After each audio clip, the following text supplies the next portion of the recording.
আবারও একটা নতুন রেসিপি নিয়ে। আজকের রেসিপিটি হলো সর্ষে ইলিশ ভাপা। রেসিপিটি করতে কি কি উপকরণ লাগছে চলুন দেখে নেওয়া যাক। প্রথমেই রয়েছে ইলিশ মাছ, রয়েছে পোস্ত, রয়েছে কালো সর্ষে, রয়েছে লবণ, রয়েছে হলুদ, সর্ষের তেল। এই কটাই উপকরণ লাগছে। চলুন বেশি দেরি না করে রেসিপিটি শুরু করা যাক। একটি পাত্রে আমি মাছগুলো প্রথমে রেখে নিচ্ছি।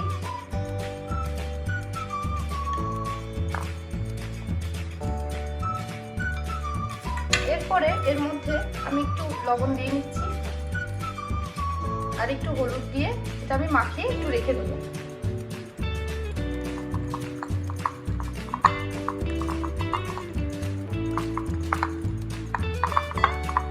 ভালো মতো মাখিয়ে একটু রেখে দেবো।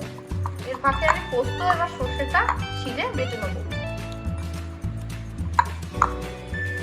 এখানে আমি সর্ষেটা বেটে নিচ্ছি শিলে।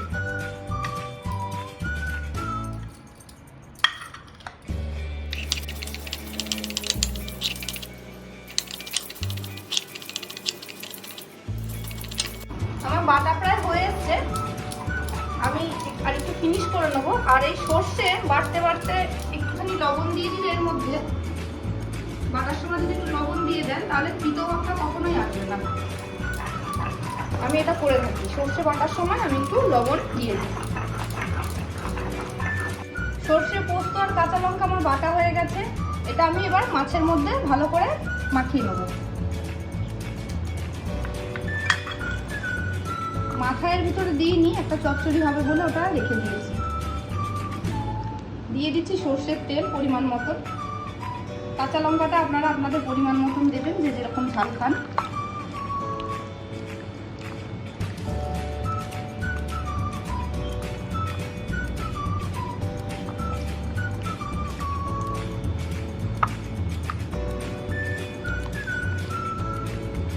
আমি এই মাছটা কিন্তু আজকে প্রেসার কুকারে ভাপাবো। আপনারা কমেন্ট করে জানাবেন যে কারা কারা প্রেসার কুকারে মাছ ভাপিয়ে খান।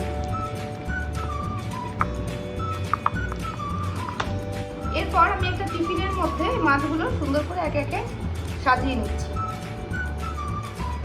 এই টিফিনটাই আমি প্রেসার কুকারে দিয়ে কিভাবে ভাপাবো আপনারা দেখতে থাকুন।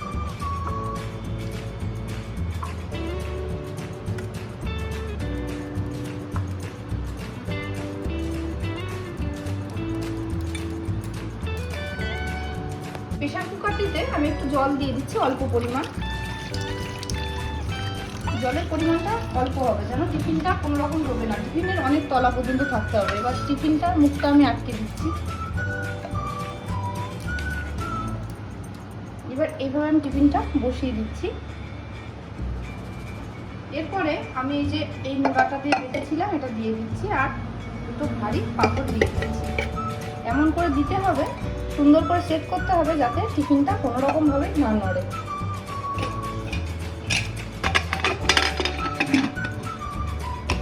এবার আমি গ্যাসটা ধরে দিচ্ছি।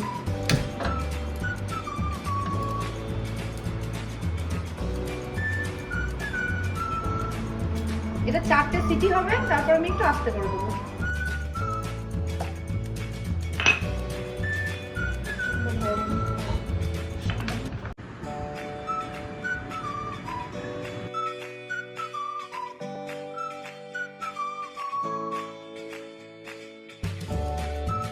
তাহলে বন্ধুরা আজকের ভিডিওটি এই পর্যন্তই ছিল।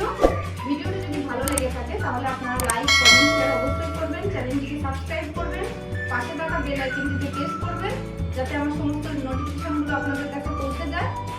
আর সবার সুস্থতা কামনা করি। সবাই ভালো থাকবেন, সুস্থ থাকবেন।